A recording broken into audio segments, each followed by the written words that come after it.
Welcome to the Forever Classic Podcast, the show seeking enlightenment through video games, film, and other geek culture. I'm Alex, and welcome to another episode. This time it's gonna get pretty absurd as we talk about the strangest combination in video game history.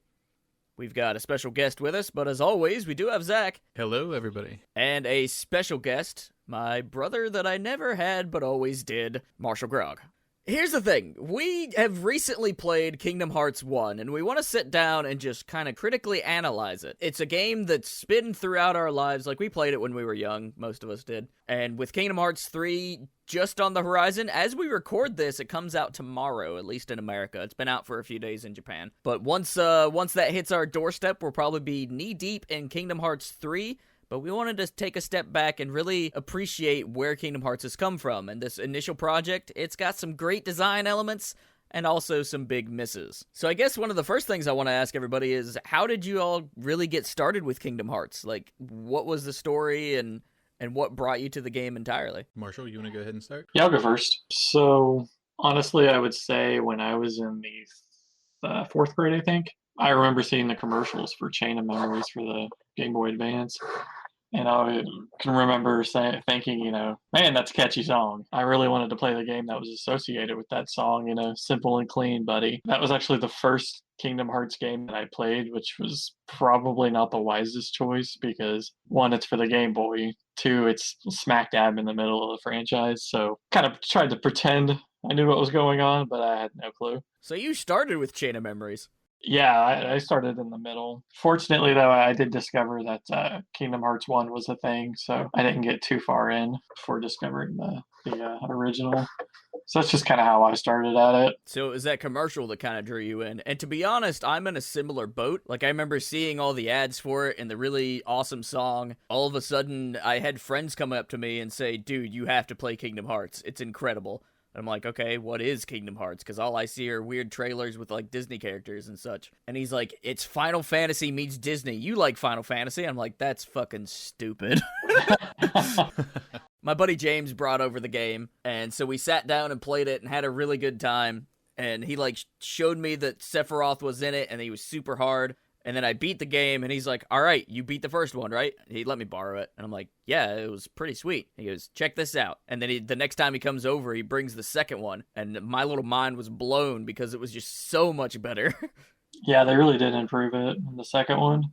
By a lot. It's pretty incredible. Yeah, the improvements from 1 to 2 is fantastic. And I remember 2 the most, I would say, from everything. But I remember picking up 1 later on when they started doing the HD remixes, and just remember being livid at not being able to jump properly in the first one. The jumping is really weird, which is kind of ironic because the whole design process was kind of keyed off of Super Mario 64. At least this is the story that's been going around for quite some time.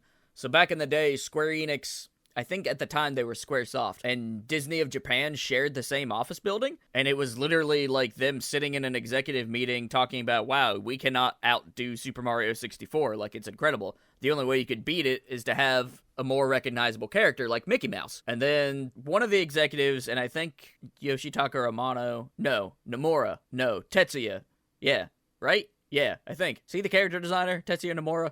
Sure. I think so, yeah. The guy obsessed with zippers and belts. That guy. I'm pretty certain this is like the worst history section ever. That guy and the creative directors of, I don't know, some of the presidential people of either company were in an elevator and they said, hey, why don't we do an action-adventure game with Disney and Final Fantasy characters. And that's literally how the design started. They originally wanted Mickey to be the main character, and Disney's like, nah, make Donald the main character. And everybody's like, that's fucking stupid. I would not have made Donald Duck the main character for Kingdom Hearts under any circumstance. Can you imagine just like what sort of narrative we would have if it was just delivered entirely through Donald? It's the whole reason the game has subtitles. Yeah. Gotta be, I'm convinced. Yeah, there would be a whole lot of that subtitled. Like, what is he gonna say when he's in panic mode, trying to fight and be brave? But yeah, it was a weird situation, and without Mario 64, I don't think we would have Kingdom Hearts. And it just, like, it worked out. But, yeah, Armano? No.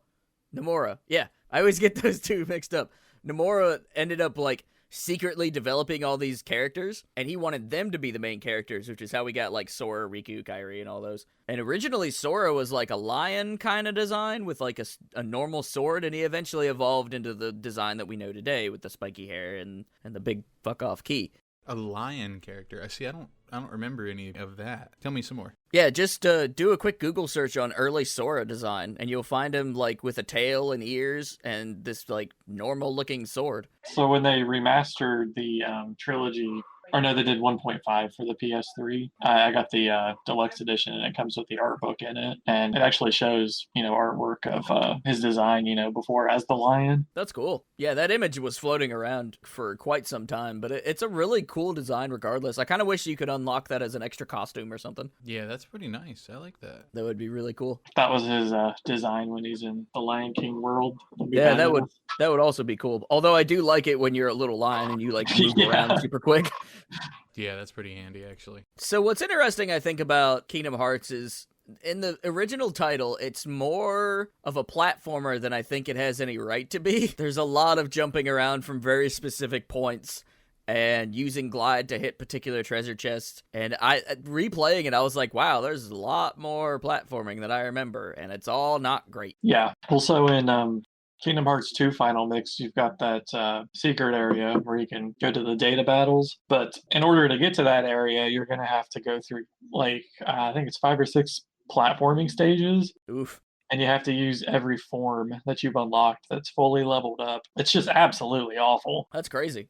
Double jump and then glide, and you got to fit right into this opening. And then once you drop through the opening, I believe you have to hit another platform. So it's kind of unnecessary. You're like, why is this even here? But Yep. I just want to beat stuff up. That's kind of cool, though, if it was like, rather than like, here's a platforming section that only uses final form or whatever, or here's one that only uses standard Sora. Yeah. That is kind of a neat idea, though, because like really tight, precise platforming sections could work pretty well in Kingdom Hearts. It's just weird because your jump arc is so like high. It's like straight up, straight down.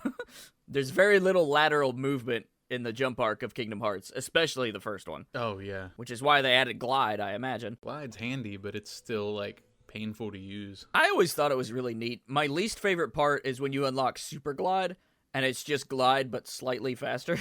Yeah, he just moves his arms on the inside. Yeah, it just Let them go faster. it barely You need changes. a skill for that. But the original Kingdom Hearts had a lot of really interesting ideas. Not only are we getting these like weird platforming sections, we've got this like action RPG situation where you're swinging attacks, pushing X a lot. There's a counter system. You can get extra experience by doing specific things to specific enemies at specific times. I think the timing in the original Kingdom Hearts is like super specific. There's a lot of really tight windows that you have to hit in order to like truly maximize the experience. Yeah, it's lots and lots of catching and doing, like, parries and blocks. But they're real particular, and even though you do them and get, like, a very small, like, iframe, if you're stuck in the motion, you can come out of it and still get hit. So it was, like, worth it if you succeeded, but really not if you didn't. You better know what you're doing if you're going to do it. Yeah, I think Kingdom Hearts, for some reason, is designed in a way that really asks the player to be an absolute freaking master at the game.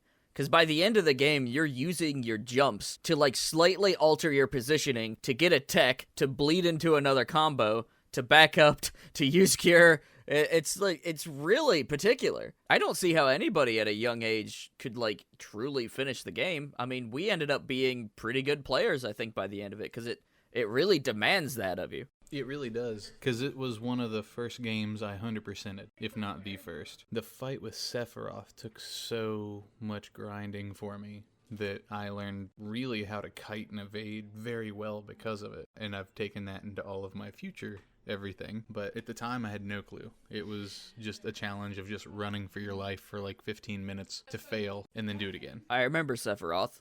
I remember spending a lot of time trying to beat him, but the day that you beat him is a day that no player will ever forget. I just wish that in the original game there was a reward, because there's not. They added that to Final Mix. It's more or less they kind of cut it out. Oh, yeah. That would make more sense. Because I know, well, I don't know, because the Japanese version, I don't think they originally had it. They went through the same stages that we went through, kind of, except they got first. You know, they got the original and then they got Final Mix. So, I don't know. I remember hearing about Final Mix when I was a kid and being like, whoa, there's like more stuff and more items and you actually get something when you beat Sephiroth. And that's like the one game I always wanted to import was the Final Mixes of 1 and 2. Well, that's the entire reason people were like purchasing PlayStation 2s from Japan. From Japan. From Japan! From Japanese. You know. Remember those little cards that everybody's had that you stick in an old school PS2 and you like jiggle it around and it unlocks it for you?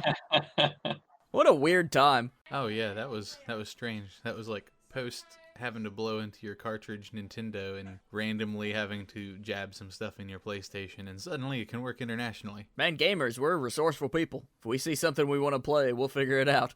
They wanted the one-winged angel Keyblade, man. Hey, it's cool. That's a great design. Yeah. I think that's one of my favorite parts about Kingdom Hearts, though, is like seeing all the different character designs and all the weaponry is always really interesting to look at.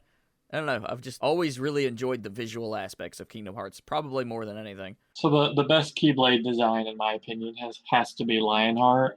God, it is just so good. I'm also a really big fan of Fenrir, the like cloud one from KH2. I can't remember what my favorite one is, because I haven't looked at the whole bunch of them in quite a while. Whenever I was originally into Kingdom Hearts 1, I thought the metal chocobo was the coolest thing ever, because it's just a giant slab of metal. So that's definitely my second one.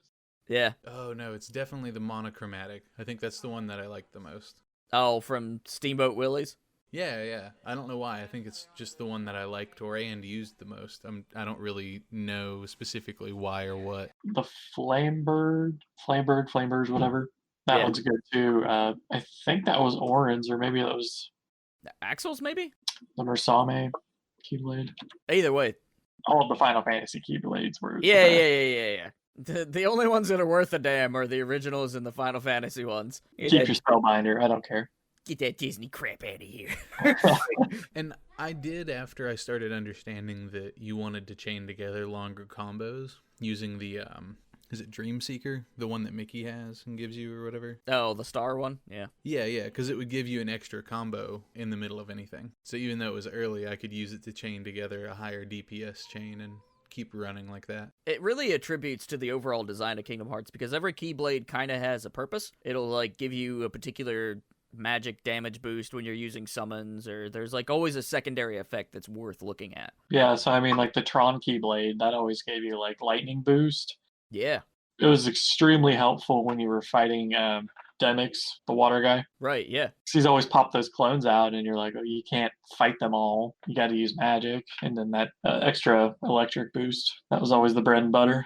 But one thing that was pointed out to me, I've been watching a lot of these, like, synopsis of the Kingdom Hearts timeline, and there's one detail that everybody talks about that I never noticed until now, and that's Kairi doesn't have a personality.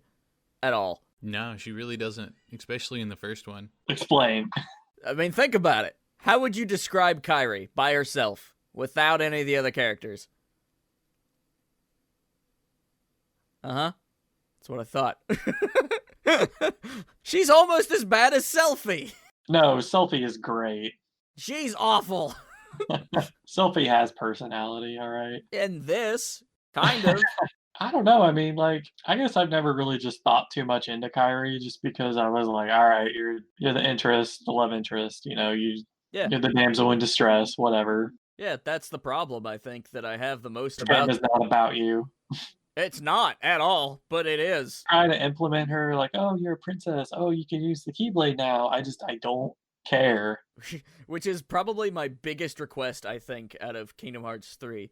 Aside from a Final Fantasy world, I really want them to do something special with Kairi. Kill her. But she's the only character that has, like, no development, and it bothers me. Now that I know, and now that I've thought about it, it, like, keeps me up at night. And it sucks, because she could be such a, like, role model for young girls. I don't know. It bothers me now that I've thought about it. So Aqua. Yeah, I mean, Aqua, she's basically she's the only, like, main character female of the series that really stands out. She is the only one that gets shit done. Yeah. All right, So we've sat through in the Dark Realm for like ever. Precisely. She's not even in this, like, universe, and she's getting shit done. She was in one game, and she accomplished so much, like more than Sora and Mickey have ever done throughout their entirety of, like, what, 4 or 5 games? Yeah. Aqua's the real hero. Aqua's the MVP. I'm convinced that either her or Riku are actually the main character.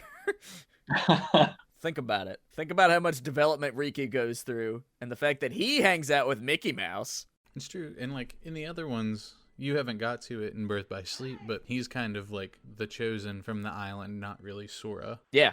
He's the one that passes the test. Sora is sloppy seconds. He really is. Sora is an afterthought, but he's the one we've got, so I guess we'll deal. I mean, like, so Terra's like, all right, here's the secret. Gonna give you this power. You cool, right? And then Aqua comes along. Oh, no, Aqua. Ventus. She does for Kairi, I think. Yeah, she passes on to Kairi, I think. Or no, she does it to Sora, I'm pretty sure, because Kairi was in Hollow Bastion at that time. Or Radiant, whatever the fuck it was. Yeah, you're right. But anyways, yeah, but she's just like, okay, well, in case that plan doesn't go through, here you go. Getting shit done. She even has backup plans.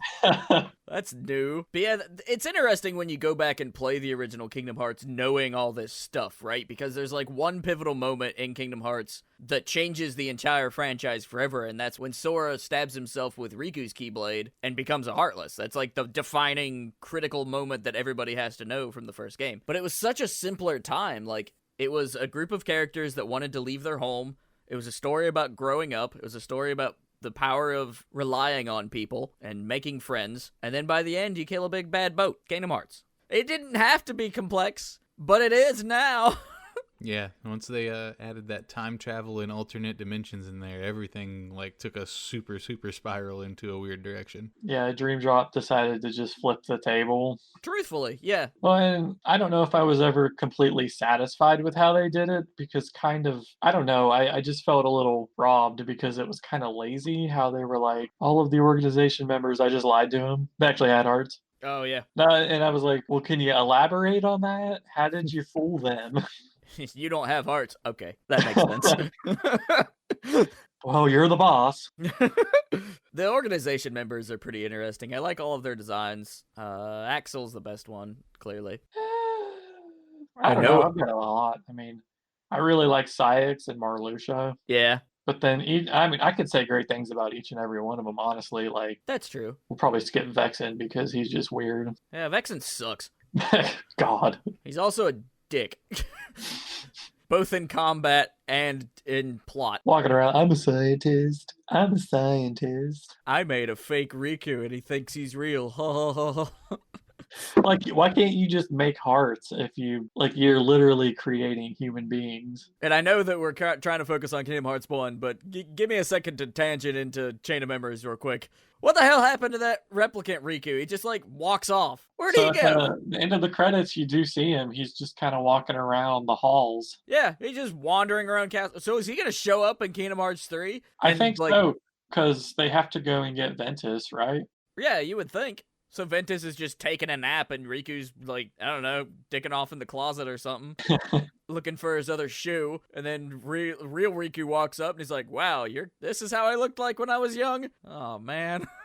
Back when my hair was nicer. What is that exchange going to look like? I don't know. That's just something I thought of at the end of Chain of Memories. I'm like, I hope that comes back. It's like a really stupid detail, but Kingdom Hearts is full of making references to stupid details. And no one's gonna think of that either. It's like, you're playing Kingdom Hearts 3, you go back to Castle Oblivion, and you're like, oh, hey, forgot about you. Yeah, Replicant Riku just walks by and never shows up again. He was just there for the hardcore fans, but everybody else is scratching their heads. I'm sure it's gonna be something like the Heartless are coming. He's gonna have to hold them off, shut the doors, and then he dies or something. Hodor! He holds the door. Oh no. But back to Kingdom Hearts 1. So every single stage is based off of Disney World, which is a trope that continues to this day. I don't think there's really been many that aren't. I mean, you have Hollow Bastion and like Castle Oblivion, the world that never was. They're like the plot moving worlds. But the Disney ones are kind of self-contained stories and self-contained universes.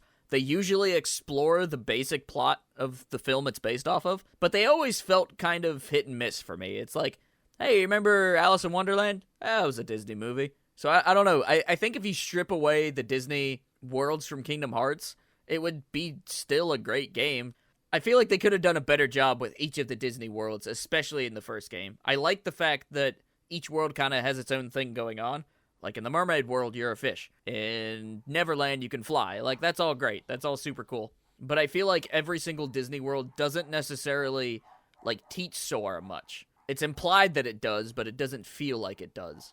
The only one that I could think of that kind of teaches him a lesson was Tarzan, because, as you pull up to the world in the gummy ship, you're like, Sora and Donald having a fight about who pilots the ship or some shit. Yeah. Anyways, they crash and they all get separated, and it's like, well, I didn't want to find Donald anyway. I've got to find my own friends, Riku and Kairi. But kind of as it all progresses, by the end of it, they're like, oh, I'm sorry, we're best friends and all that. It really taught the value of friendship. I don't want to sound cheesy, but yeah, that's what they were pitching. That's the situation. And Neverland moved the plot forward a little bit too, because you fight like Shadow Riku and Shadow Sora, and there's that whole bit where Kairi's body is shown off like she's in a coma. Right. And I guess everything is an attempt to open Kingdom Hearts because they slowly gather the princesses. Mm-hmm. And then Maleficent's there, and she's a big plot point, I guess. But I don't know. I just feel like more could have been done with the Disney stages, and you see that a little bit as time goes on. I feel like they get better by the time Kingdom Hearts 2 rolls around. I think they get better. There were some parts, though, I was just kind of like,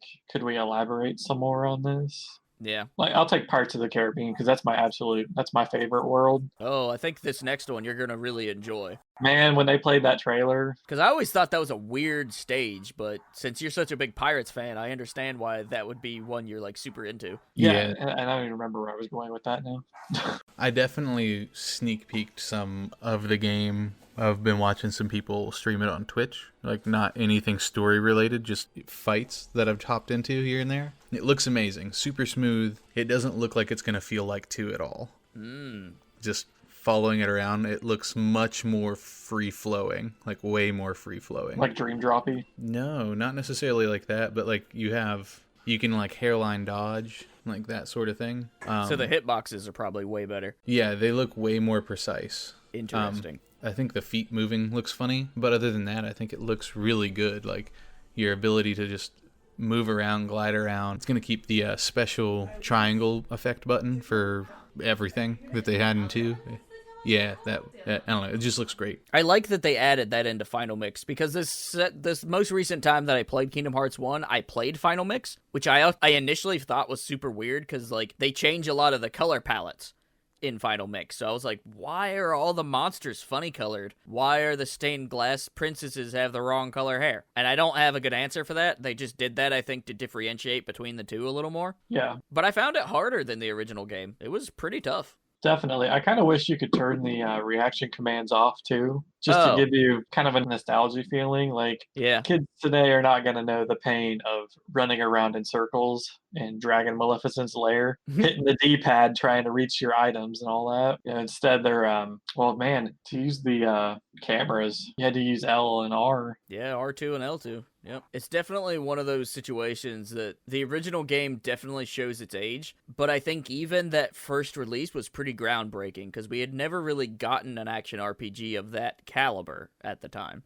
No, I mean, what year did that come out? Was it 2002? I would like to say 2002, 2003. Let's do a quick Google search of what games came out that year, just to see what the competition. Yeah, it was September of 2002. Around that time, popular titles included like Deus Ex, Counter-Strike, so a lot of your shooters. Diablo 2 was really hot. Halo had just come on the scene, Grand Theft Auto 3. So in a world that was slowly trying to get a grip with realism, we had Kingdom Hearts. So it was a really interesting time in games. There was like nothing else like it on the market, and I think even to this day, there's nothing else like Kingdom Hearts. Yeah, it's hard to find somebody who doesn't at least have it synonymized with something. And I think that's what the Disney pulls out of it. Like, the year before was the launch of the Xbox, GameCube, and GBA. Wow, really? Well, we also had on the PS2, it was a great year for, like, platformers on the PS2. Ratchet & Clank, Sly Cooper, both of those came out in 2000. What a time. Yeah, that was definitely interesting because, like, the PS2 had been out a little earlier than most of the other consoles. So while they were, like, really defining what that platform was going to be, Xbox and GameCube were still trying to make their mark. I think Kingdom Hearts probably had a big influence on like the success of the PlayStation 2 as well, because that is the top selling console period ever made. That's why I bought one. I got one because Dragon Ball Z was on it and I thought that was sweet. I got one to play Tomb Raider and Tetris with my mom. Yeah, so a quick estimate on, I mean, this is Wikipedia, it's not the greatest numbers in the world, but 4.78 million copies of Kingdom Hearts sold. If you include Final Mix and Ultimate Hits versions, that's 5.9 million. Just underselling Tekken 5 and Final Fantasy 12. And that's people rebuying it too because they played it so much that their current copy is, Yeah, I'm sure there are lots of people that are like, oh, I broke my copy. Like, so I can buy another one. I've purchased that game, I'm going to say 4 times now. Are you including like the Final Mix remixes yeah, and such? Including the re-releases. Sounds about right. Original I want to say PS3, then PS4, so 3 maybe. I definitely bought Kingdom Hearts 2 in its original state at least 2 or 3 times. Yeah. But it's such a cool franchise because it's so absurd. This would work nowhere else other than video games, I think. It wouldn't make a great comic. It wouldn't make a great movie. I mean, now it would. Boring movie. Yeah, at the time, I mean, it really only works in video games. And because video games have like this suspended logic system, it works. I mean, when you think about the writing too, like how are you going to have content that's just, I don't know, it's a 2.5 hour, 2 hours long of just like Donald and Goofy dialogue? Yeah. Like, geez, no. You gotta have something to balance it out. So I really enjoy the original character designs that were brought in specifically for Kingdom Hearts, because they make the franchise.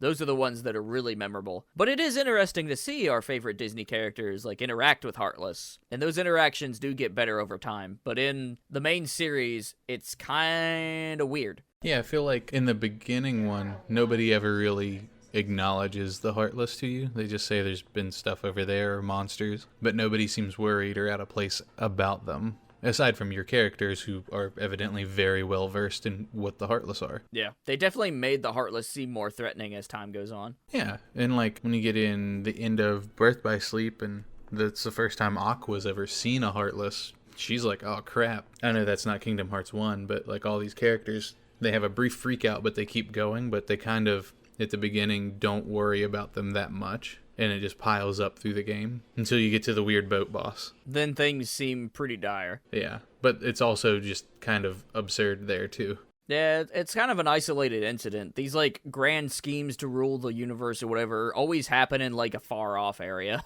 I would like to see more of the damage that the Heartless does, I think, in each particular world. Like, it always seems like when you enter a Disney world, things are just kind of off. But it's never like, oh, things are really bad. We need to lose some Disney characters to the Heartless, not so much like they got attacked by monsters and died, but so much as like, well, we could take Clayton, for example, from Tarzan. Because I know by the end of the world there, he's got that lizard because, his heart's basically sold to the darkness.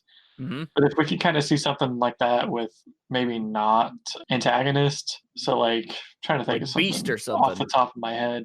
Yeah, how they were trying to kind of do that with him, like the first time you interact with him in the second one, he's like borderline gonna turn. So that'd just kind of be something interesting, Yeah, a little bit more creative freedom with the Disney characters, I think would be cool. Something to where you're like, you don't just think the Heartless are some nuances to just beat up on your way to the next, area.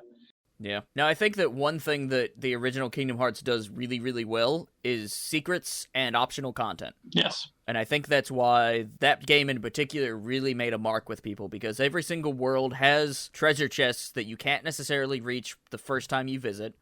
There's optional paths that you can take by having particular characters, so the Trinity system is there, so you're always swapping party members around so you can activate the Trinity system. And then there's like special keyblades, extra magic that you can do, like 2 or 3 optional bosses even in the initial release. So there's a lot of just like extra stuff that you can do, and I think that's what really makes Kingdom Hearts stand out as a game, aside from the popularity of Final Fantasy and Kingdom Hearts. I believe the one secret boss, wasn't he a contest winner? Yeah, Kurt Zisa. Yeah. Yeah, I don't know how that worked. I mean, it was a Japanese thing, I'm sure, but that is pretty cool that that person will live on based on that design. I think they designed the monster or something. I'm not for certain. Maybe it was artwork. That was probably the case. That happens a lot in Japan, because a lot of the Mega Man bosses on the NES were designed by, like, contest winners. Gonna Wikipedia this guy. Kurt Zisa. It's fascinating. And I love the fact that there's like all these little details that fans have been kind of poring over for a long time. And it goes to show that there's interesting things to find in this series for just about anybody, I think. I mean, if you're a platformer person, you might really enjoy the platforming in Kingdom Hearts, even though it's not great because it's got this like sweet combat system. Or if you're into fiddling with systems, there's a lot of great RPG mechanics built in there. Or if you just want to see Donald and Goofy muck about, I mean, that's there too. So it's a strangely widely appealing thing. I think it was just a contest name. Okay. So it was literally just somebody won a contest and they got their name in. Kurt Zisa. This guy says, I'd be laughing my ass off if Square went with Peter Williamsburg. He just shows up. My name is Peter. I am a snake. Ugh. I didn't know that boss existed until, I don't know, maybe the second or third time I played through the game. I was just... He is the scariest one, too, because you're just, oh, carpet, what are you doing? And then you hop on it, and then the next thing you know... Giant cobra dude with a bajillion swords. Elbows deep in sand, and this fuck-ass with sabers is coming at you. 100 bad guys with swords. I love the optional bosses. I spent a long time trying to figure out the wizard at the clock tower, and then finally we figured out that you can cast stop on it or something, and you have to like cast specific magic at specific times. Well, so even if you're fighting it, you know, the clock's going in the background, and once it strikes 12, I think, like you're dead. So you can not even notice that. Yeah, there's a lot of like no context. And there's a lot of bosses that have like weird little win conditions like that, where it's not just, oh, you need to whittle their health down, but they have specific moves and here's a way to counter them. Although by the end of the game, I found out that it was super easy to just stand 2 feet from the final boss, press X a bunch, and then when I was low on health, heal. I just tanked through like every single attack he did. It's by far the most boring way to play the game, but it was very effective. So that fight is similar to the Ursula's first boss battle, just because her cauldrons, you gotta like cast magic in it. But like I said, there's no context. Like you're walking around, you're swimming around, and you're like, you know, all right, bitch. How do I hit you? I guess that's one thing that, now that I think about it, they really did a great job with in the Disney worlds. All the boss fights are super cool. Yeah, whereas opposed to, I can't even remember which other game it was. I want to say Birth by Sleep, but the lack of Disney bosses in it was just disappointing. Like, pretty sure you just fought, Captain Hook.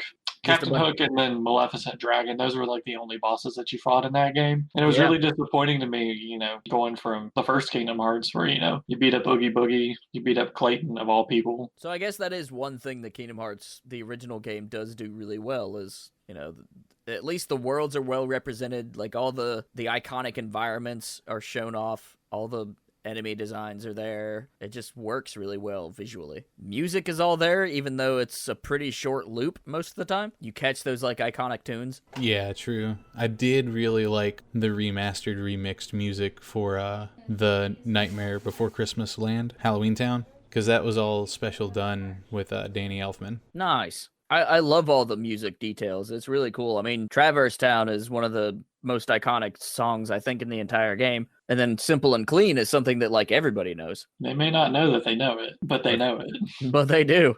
Oh, yeah.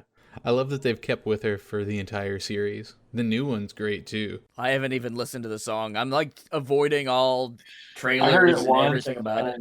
I can't even remember it. So I was like, I really want to associate this with the first time I watched the opening because that's how it was for, well, not Simple and Clean, but that's how it was for Passion or Sanctuary, whatever the name of it is, in the Yeah. second one. Yeah. And I really wanted to just associate it with the opening video. Yep. That's another thing that we can talk about too with the original Kingdom Hearts is every single cutscene is like super well done. Oh, absolutely. Yeah, especially getting into like the end cutscene, you can see where it like hard shifts from one thing to the cutscene. It's actually a really good example of a really hard shift from your game to cutscene, like upgraded cutscene too, not just your normal in-game one. And that was something that Square Enix they had already established themselves on that style of presentation, because all of the old Final Fantasy games have cutscenes that still hold up. Mm. Except for maybe Sevens. Sevens are still kind of shaky, but, everything after that. Early times. But playing old Squaresoft stuff is really interesting because they put so much time and effort into cutscenes. Yeah. So the ones in 8 were great, but the ones in 9 were just, they beat all. Yeah, they're incredible. Getting off topic there. The other thing I noticed, too, while playing this time around is that the original Kingdom Hearts does some very clever things with the way it sets up its talkie bits, like all the actual scenes. So rather than just the text scenes, the ones in between, that and like a full-blown cutscene, if you notice, the character model actually changes from scene to scene, from shot to shot. So sometimes you get like a low-poly image with very basic facial animations, but then sometimes you get like a really detailed, like stretchy face that's like particularly animated. And I think that really drives home some of the writing and some of the more dramatic moments in those particular scenes. Yeah, I mean, that was the best example of it, is when they're shocked or awed or surprised, the face changes from like a default slight smile to the face. And it's just like an insta shift. You can really see those emotions. And I mean, the one that I think everybody thinks about is whenever Sora and Donald and Goofy determine that they're going to smile no matter what. And Sora throws on this doofy face. So that's like the easy example that everybody can kind of picture that's this like weird shift in character models. And that happens with not only Sora, Donald, Goofy, and, the rest of the main cast, essentially. But that tends to happen in most of the Disney characters, too, because we see that with, like, Ariel, I think, a couple times, and then Tarzan, I think, does it once or twice. It's just an interesting way to plan out those scenes and program them and animate them. It was interesting to catch that this time around. Yeah, I'd have never thought about it when I was playing it before, but Tarzan's actually a really good example of it, because they shift back and forth for a lot of high-poly short cutscenes with Jane and Clayton, and then they have all of the stuff in between that has that polygonal like shift in faces. And even though I'm like downplaying a lot of these Disney worlds, well, there is some pretty good writing in those worlds. I think there was a moment where Pooh is talking about like having nobody and going out and looking for nobody, and how his existence kind of hinges on everybody else being there, that I was like, wow, that's actually kind of deep, Pooh. Holy crap. Don't bring Pooh into this.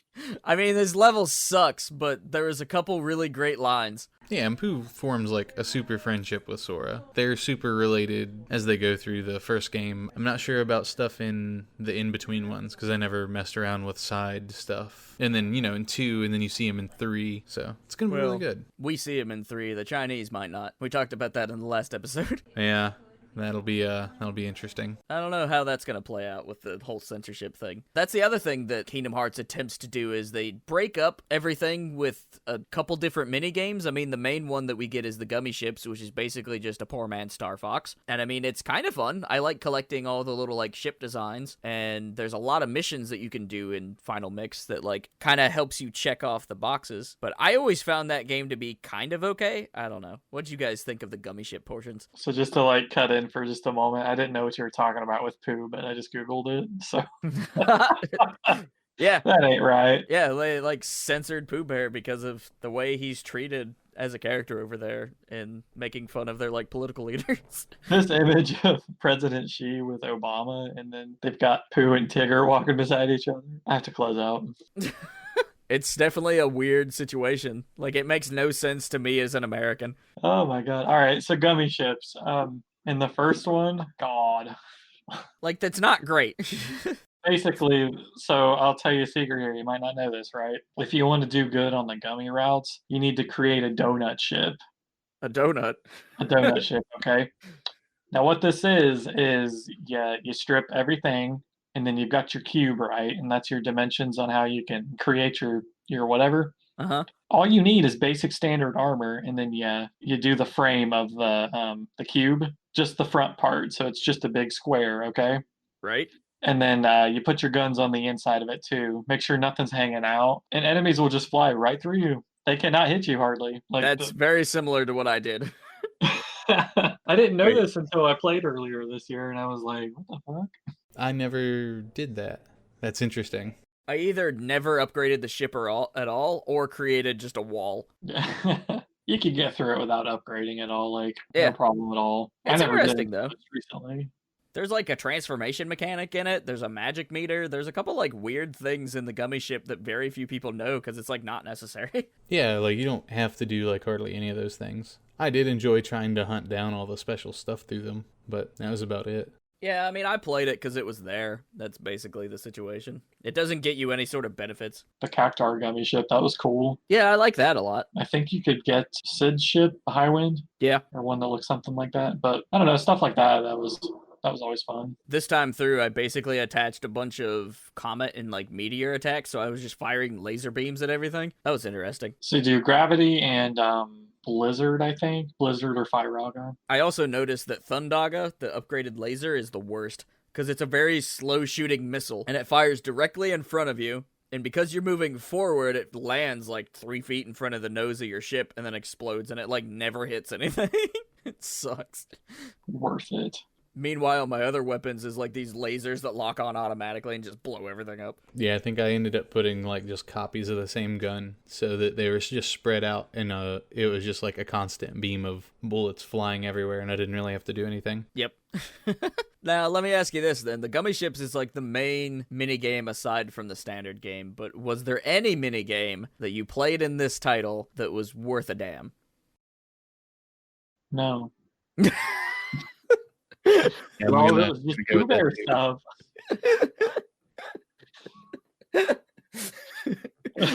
I mean, I guess you could count the Coliseum as a minigame, which was pretty sweet. All right, But so yeah. then that. Most of the minigames are pretty awful, and I think the reason for this is because they're designed in a way that doesn't complement the overall design or movement of the game. And it just gets worse as the titles go on. Yeah. You got skateboarding, hitting that stupid ass garbage can up a hill. That awful one in Birth by Sleep with the ice cream. It's got a fucking rhythm one. I can't do it. Yeah, that one's hard. It's like very precise. You basically have to get a perfect run. But man, that music's so catchy that you just keep playing it for that. Yeah, and then it starts like ingraining in your skull. And if you can't beat it, it just like keeps you up. The racing was turbo racing. I don't even remember the name of it. For as much we love Kingdom Hearts 2, the beginning is dog shit. It's just a bunch of really bad mini games with this character nobody knew. Yeah, Yeah, and they you can really like not wanted to do have any more job either, explanation. and you still have enough money. Here I was running around doing all 6 mini games because I was like, I'm gonna earn my ass. I'm earning my share. It gets stole from you anyway. I have to stop talking. I did the Pooh Bear world this time around because normally I skip it because it's kind of pointless. But man, all of those mini games are awful. Gotta get them orichalcums though. Yeah, for what? To get the ultimate weapon that you'll never use? That's the hardest fucking thing to get in Final Mix. Like, Yeah, like you always find a lot of orichalcum, like just laying around in some of the chests, but when you're actually trying to get the ultimate weapon, it's really difficult. well, so killing something in hopes that it'll drop an item is one thing, but having to do stupid shit like the higher combo you get, the better chance this item will drop. Like, ugh. It's super situational, and it basically becomes a random element. I just remember getting, like, ganked in the middle of Traverse Town by all these monkeys that were snipers. There was, like, 50 of them, Oof, that's the worst. and they just kept shooting. I'm like, what is this madness? Yeah, you gotta keep an eye on that one. And they were just infinite spawning monkeys with sniper slingshots. It was the most absurd situation I've ever seen.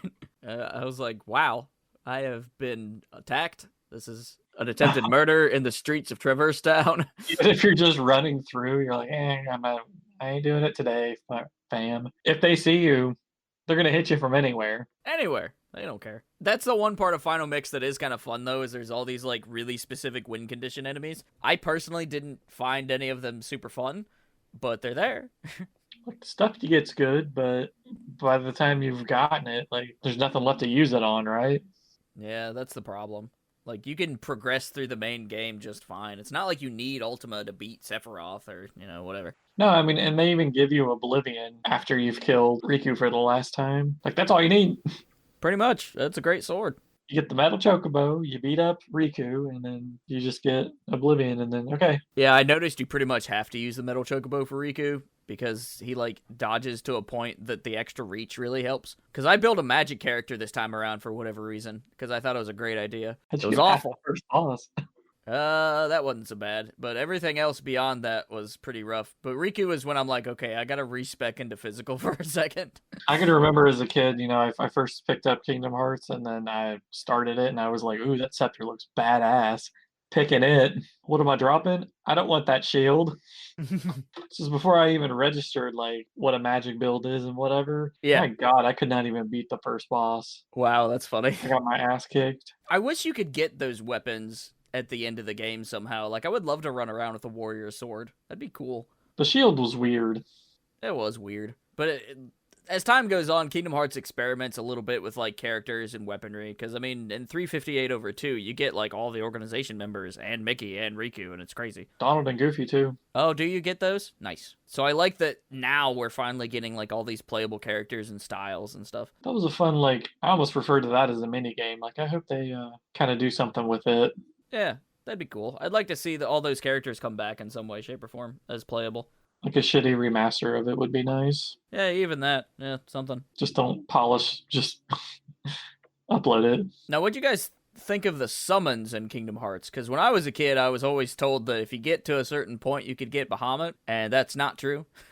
Tinkerbella's Bay. Is she? I never use her. Oh, man, how did you beat the game?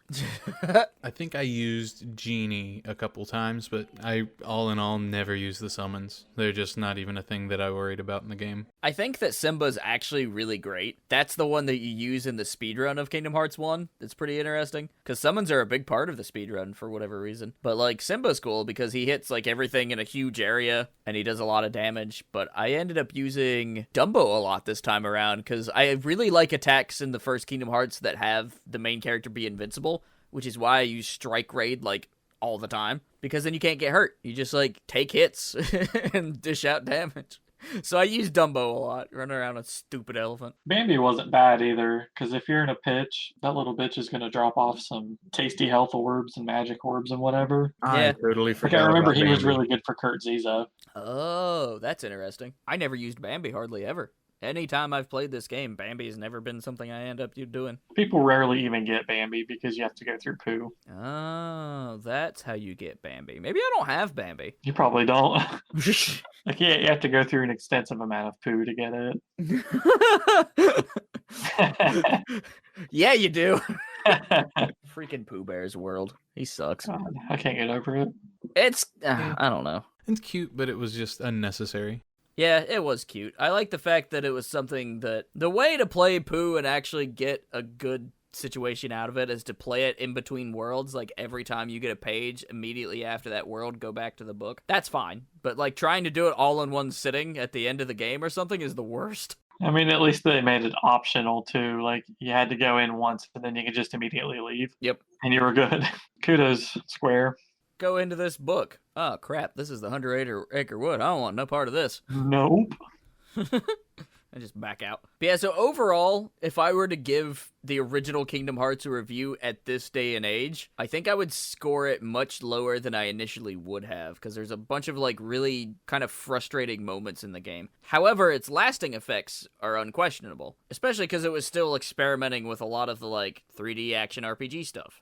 So I think as an early attempt, it's great. It's not the perfect game that I remember, but it's still really good. For its time, though, I'm sure it was the prettiest game that was out there. Oh, yeah. That was And it still, beautiful. looks okay. Even by today's standards, all the colors and stuff make sense. Just, I don't know. I see it and I feel this was 2002. Yeah, that makes sense. And then that's not a bad thing either. No. I just think that art direction is super important in game design, especially for lasting effects. And that's why some of our favorite games, even today, look pretty okay, because it was thought about then. It wasn't just pushing for polygon count. It was how could we make these scenes really stand out. So I don't know. I like it a lot. I thought it was really interesting to go back through and play the first Kingdom Hearts and for the first time experience Final Mix because I'd never done that. But I think there's a lot of moments that are pretty unfair to the player, I guess I'll say. Even on the basic difficulty, there's a lot of frustration. Get good. That's what it all boils down to, doesn't it? You get a hotkey Kiraga to your X button, right? Yeah, I mean, I hotkeyed it to triangle, I think. You get nope, X. Yep, I had mine to X and I had Thunder or something to triangle. As soon as I discovered that Blizzard took the least amount of NP and I was a magic build, I was like, guess I'm using Blizzard. Blizzard is trash. Like, it shoots 3 separate icebergs, right? I don't even say bergs, but, pieces of ice. And you just miss. Thunder's the best. Thunder is really good, I'll give you that. But I always had to have Cure, and I always had to have Fire for distance, and I basically just had Blizzard because it was the least amount of NP. So half of my playthrough was Deep Freeze! And now for your listening pleasure, Kingdom Hearts Tips with Marshall. You put your items on square, right? We're Right. just gonna say elixirs because Always. that's what you use for Sephiroth. And you got it. That's your setup. I also noticed this time around that Donald and Goofy literally die in the first 5 seconds of every single skirmish. So they come in, they waste all their MP, they do all their big attacks, and then they just dick around for the rest of the fight. Usually unconscious. The final battle, you finally, because you're fighting without them at first, Yeah. and then you go into the little intestine, places where you got to fight and release them and all that. And then, oh yeah, you got Donald back. I got a buddy. I'm good. I'm set. And then, he's dead. Yep. Okay, whatever. Goofy will do better. Honestly, they were terrible NPCs as far as being able to help you. But I would just go in and I just completely rebound their controls to where they basically just meleeed. I didn't even let Donald cast magic. I just told him to melee stuff. So they could be up in it and dying fast. Now let me ask you this. Wasn't there, combo attacks that you could do in the first Kingdom Hearts with each of the characters? Like the limit breaks. Yeah. How do you do those in the final mix? Because I never did. So your bottom Shared part is abilities. summon, I think. If you hit left on your D-pad, that's going to take you over to another menu. That's Kingdom Hearts 2 for sure, but I wonder I'm if that's the case. thinking... Because I thought it was, fairly situational. But I remember the first time I played the original Kingdom Hearts, I did that thing with Beast constantly. And I never saw any of those attacks this time through. Or maybe you just, since Final Mix has got the reaction command, maybe you have to hotkey it. Maybe. I don't It'll know. just pop up. Because that's what I assumed. I assumed sometimes the characters would have little question marks over their heads, and I thought maybe if I were close to them and had triangle, it would work, but it never did. So I don't know. There's a whole set of animations I didn't get to see this time. Yeah, I probably completely missed it all too. I never paid any attention to using the D-pad to the left side. There's definitely something there, though, I think. Me and Zach both have been streaming pretty much every Kingdom Hearts game, and I'm almost through Chain of Memories. I just beat Sora's story last night, but I'm going to go back through, I think, to the original Kingdom Hearts and try to beat some of those optional bosses on camera. So I'll look for them at that point, I guess. Go experiment with it. Take my tips to heart. You will succeed. You boot that game up, you understand me? You need to hotkey Cure to X. That's the first thing you do. It's gonna hurt too, but you need to play through Pooh Bear to get Kiraga. Oh, that's why I didn't have Kiraga. Yeah, you just got Kira. Which, I don't know, I mean, you It can deal worked. with Kira. I tanked through the game with it. Swing, swing, swing, cure. Swing, swing, swing, cure. That was the end game for me. The biggest thing that I really enjoyed from the Final Mix version was that it gave you Leaf Bracer. Yes. Oh, was that not in the original? No. Oh. I Yeah. didn't know it wasn't in the original. Wow. It was not a thing. Huh. That's like a really late skill that you get too Yeah. It's great, when you though. level up. Yeah, it's bread and butter. Yep. Yeah, so imagine doing that Sephiroth fight without that Leaf Bracer. Apparently I did it at some point. Mm-hmm. Combo again. It's like, I don't get. Well, yeah, I mean, we never knew what it was until 2. Right? And in 2, it gave it to you, but you never would have thought about it with 1. You'd have just thought like, oh man, I got hit before it like really kicked off, or Huh. And what the heck does Zanetsuken do? I like had it and it like he would attack and then nothing would happen. I'm like, oh, okay. So it's a slate like Sonic Blade and all that. I never used it in Final Mix or the original, just because it's kind of trash. Does what it does, everywhere else, has a chance to kill everything. But I think it's a small chance. That's why you gotta equip all the Lucky Luckies. if you remember the Yojimbo summons from Final Fantasies, I think it is, where he could have the possibility of one hitting your enemy. That's basically what it is. It still seemed like a waste of a AP point slot for me. I don't know. It is. Because it's like inconsistent. I hate anything in these games that is inconsistent. Like, oh, you get a chance to do this. Nope. I want bound and determined. Yeah, right. I want a 99.9% chance of working. And that 0.1% is because me not doing something right. So, I mean, I think Kingdom Hearts, the way it ends works really well, because we get that beautiful cutscene, that really heartfelt moment where Kairi and Riku, like, hold hands and they're slipping away, like, in the Titanic. There's a whole situation of things happening. You got Riku and Mickey in the Dark World, and everybody's like, oh, it's gonna happen to them. And then, the very end of the game, we see Donald and Goofy, like, walking down a field, running down a road, ready for their next adventure. So I think the original Kingdom Hearts had a great ending. So how did you guys feel when you saw that for the first time? Because I was kind of spoiled by the time I had seen it. I was like, oh, I know what happens. I was excited. I was like, wow, what happens next? But I mean, I played Kingdom Hearts a little later than release because, like I said, I thought it was a dumb idea and only was finally convinced. So I had like been aware of the Chain of Memories ads as well. So I like had a decent idea of what was coming up next. But yeah, I was just excited to see that there was going to be more, because I think that game does leave you wanting more, but it is kind of like a pretty decent conclusion to that particular arc. Yeah, I think that's a good one. I mean, I like the ending of Kingdom Hearts 2 way better because it is a bit more conclusive and just kind of like, oh, something could happen next rather than something will. Now that you've brought that point up, they are very conclusive when it comes to like the end of the game. Yeah. It's like you start Kingdom Hearts 2 out and you're like, oh, just woke up from a slumber, don't know what kind of shenanigans we're going to get into. And then by the end of the game, it's like you've accomplished so much shit. Like you slayed over 6 people. Yeah. Not including Disney people. Yeah. Villain. Thousands of Heartless. Yeah, fucked up an organization's plan. So I don't know. And then you ripped a hole in the world, got sent to the realm of darkness, and then you came back from realm of darkness, which took another character quite a few years to accomplish. We'll find out tomorrow. Yeah, I guess. I really hope that my copy comes in on time, because for anybody that's unaware, which you probably know by now, is I live in Alaska, and things take a bit to be shipped up here. Here recently, it's not been too bad. Like, I ordered Kingdom Hearts story so far, and it's like, oh, it'll be 2 or 3 weeks. I'm like, whatever. I just wanted to have it eventually. And it comes like 2 days later, and apparently it had been like rush shipped. I was like, oh, cool. And that rarely happens. So I don't know. Shipping is kind of weird here. Well, hopefully they have it and didn't give it away to somebody else. Yeah, so next time we get together for a podcast, we're likely going to spend a lot of time talking about KH3. And that'll be a completely spoiler-heavy conversation, so that'll be interesting, I think. Yeah, and I'm sure we will be touching base on all of the other stuff. Yeah, it'll just be a complete, conclusive, like, Kingdom Hearts the series, this is our thoughts. Yeah, we'll probably end up having to bust that one into a couple parts. Yeah, It'll probably get really long. Because this one, I mean, we touched on a lot of the, like, lore moments kind of half-heartedly, but yeah, there's a lot to talk about in Kingdom Hearts, because it's got a lot of stuff going on all at once. But I think what I'm going to do is this next time, whenever I sit down to play KH3, I'm going to set my notepad next to me and like take notes as it happens. I might do that for KH2 as well. So you just have to play through it 5 times until you've got everything memorized.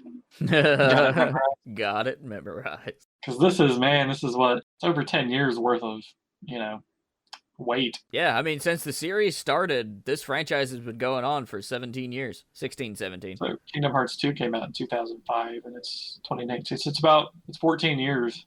Yeah, it's been a hellaciously long amount of time to wait for a game. The big thing is it better be good. That's all I gotta say. It better be good. Have you seen it? A, it better be good, but B, it is definitely clocking in at 80 hours long, which makes Kingdom Hearts 3 the longest Square Enix action RPG. That's exciting. Because I waited 10 years for 15. I thought that was pretty okay, but then they kept mucking it up by changing it every couple months. That's another thing we can have a whole episode on, is the entirety of Final Fantasy 15. An There's episode still already more comes coming.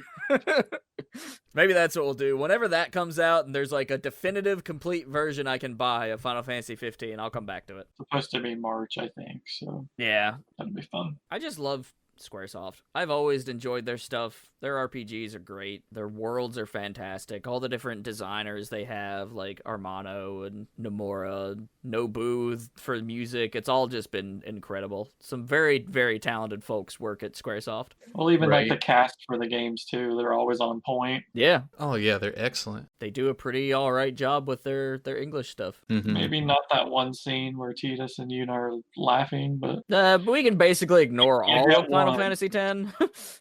oh, well, I don't want to say that. Most of it. Good stuff happened. I never did like that game. I need to sit down and play it though, because it's a Final Fantasy game and I've never Oh. beat it. So one I'm day. gonna tell you not to, because we don't want to hear the mean things you're gonna have to say about it. Because we're all aware, we know. Everybody knows I don't like it. We don't need to know specifically why I don't like it. Ugh, God, yeah, okay. I just played 9 for the 50th time. Yeah, right. That's the only one that matters. While Alright, we wait truly. for 8 to get remastered. I should revisit 8. Did you hear that 8 isn't getting a remaster because they like lost all the assets and such? So, that's a good reason to just remake it. Yeah, let's just do it from scratch. I can't wait for Final Fantasy VII Remake, but it's gonna be a bit. I mean, I'm really getting encouraged with it. If Resident Evil 2's remake's really good, and if Final Fantasy VII's looks as good or better than all the previews have, then moving forward, I think that having any of those old 2D polygonal style things that we saw remastered into like completely new graphics with the new style. I mean, I'm gonna associate it because they compare it a lot to how Kingdom Hearts is gonna run around. Then it's gonna be really cool looking. I'm excited. Yeah, I love seeing games remastered because I'm the type of person that really enjoys particular games and keeping them alive for like decades. So anytime you can do that and bring it into a fresh light, I think is really fascinating. Resident Evil 2, I'm glad you brought that up. That's something I hope to pick up very soon because I love the Resident Evil franchise, and once I sit down and play it, we'll have that conversation again where we do the comparison between RE2 and RE Remake. So hopefully that'll be something on my chopping block sometime after Kingdom Hearts, I think. I was going to order it, but just couldn't get it through Target. I've almost finished my second run through the story, so I mean it's great. Like, On RE2? yeah, Nice. I got the poop scared out of me more than I would like to Admit. let on.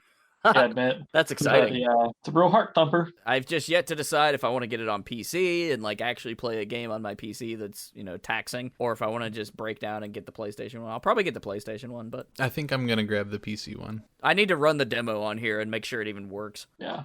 That's fair. Probably do I the will same. say, the buttons work really well with the PS4. I'm sure it doesn't really matter because you could use just a controller for your PC too, but Yeah, I don't know, everything feels good. that's exciting. I definitely need to get it. That's that and Kingdom Hearts 3 are the big games on my list, but in the meantime, I was waiting for, just one of them to come out. I picked up Kingdom Hearts Collection and was like, wow, I'm like super into Kingdom Hearts again. Yeah, I'd been putting off getting it for a little while, and then finally got the collection and was really excited, especially because there's so much that I haven't explored, and like we were talking earlier, like I want to go back through and 100% all of the stuff. Yeah. And I would like to document that journey with streaming, but we'll see what happens, because I'm sure that I'll back myself into a corner and just have to grind. I do some slight grinding off camera so that I can come back to things and not be the most boring thing ever, just I do walking that into a sometimes. wall. I've also noticed that some folks just enjoy hanging out while you're grinding because it's kind of a repetitive task and you can just kind of zone out on it. So for whatever reason, I've got a lot of viewers that pop in during grind sessions. Like that happened for Castlevania, it happened for Chain of Memories. I don't know. It's just a weird situation. Yeah, Those are the best too, because you just pop in and chill. Yeah, it's like, oh, you're grinding for a particular task, and once you get there, that's a big celebration. I don't know. Yeah, you're 52. I think you could stop. You've I reached mean- level 85. I think that's enough. we could just go real hardcore, like the guy that I think spent 286 hours or something grinding on the very first island of Kingdom Hearts, Yeah. to where he left at max level. What a trooper. All right. I've gotten to 20 something on that level before, back Oh when my- I first started playing. So I was I like, did oh, too, unlimited enemies.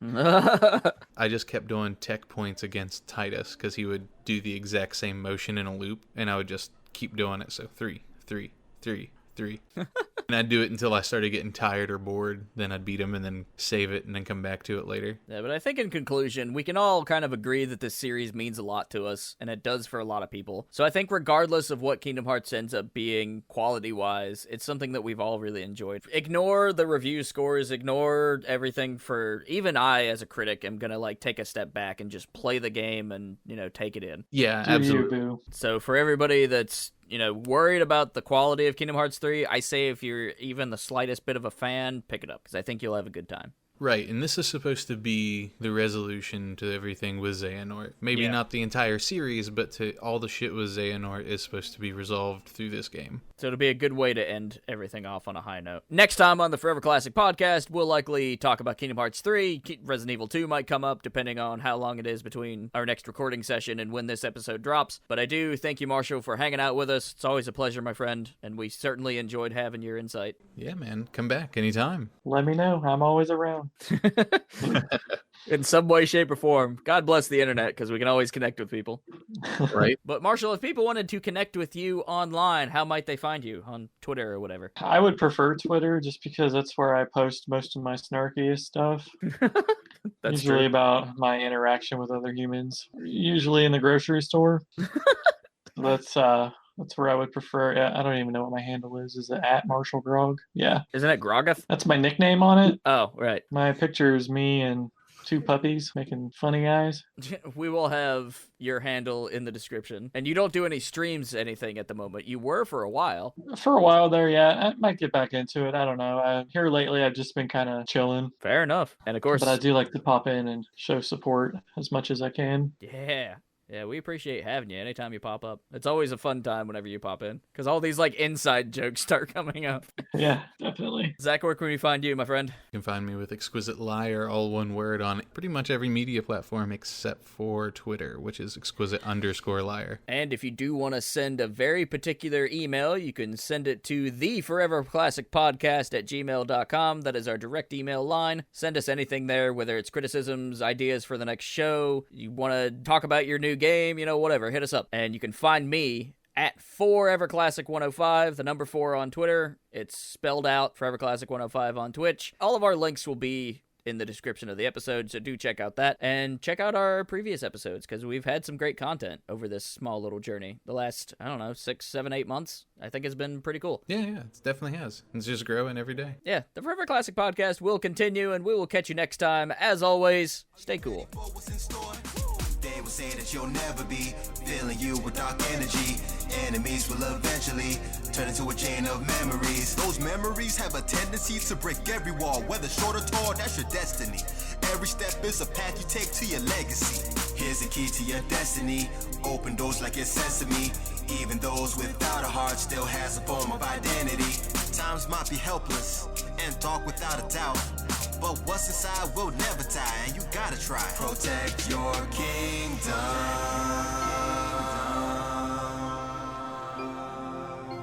Protect your kingdom.